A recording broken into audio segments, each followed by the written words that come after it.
Okay, in this video, we're going to talk about 3 ways to grow revenue without adding patients. Okay, so number 1, I'm going to look at adding service lines. And so what that typically looks like is I want to add more medical devices that apply to the patient demographic that I have. And so I'm going to go ahead and list out 3 that I personally prefer because they can be used across a large demographic of patients. So the first one is I like adding an imaging device, which typically is going to yield anywhere from $100 to $250 in reimbursement.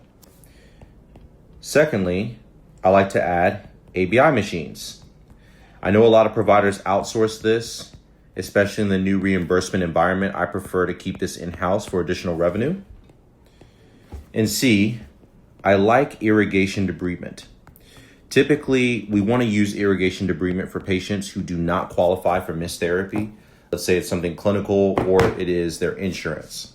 And so adding service lines is a quick and easy way to add revenue to your existing patient base. So number 2, billing for supplies.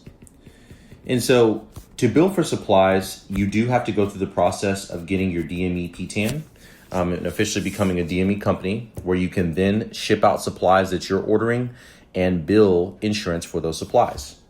What I have seen is most of the time, most patients are going to profit about $200 a month in supplies. And so as an example, if you have 25 patients and they all need wound care supplies, which of course they do,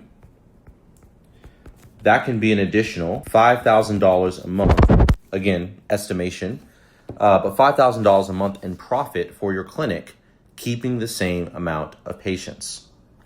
And number 3, what I like to ensure is present is a protocol.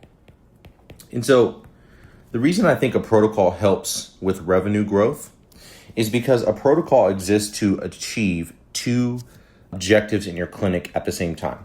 So the first most important objective is I have unhappy patients and I want to turn them into happy patients, aka healed patients.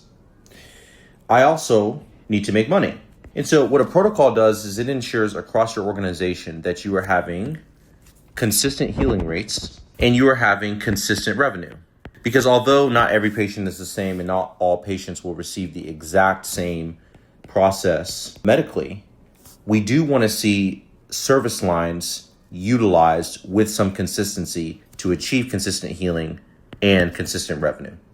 And so these are the 3 ways that I have found very helpful for practices to implement in order to achieve increase in revenue without increasing the amount of patients they have.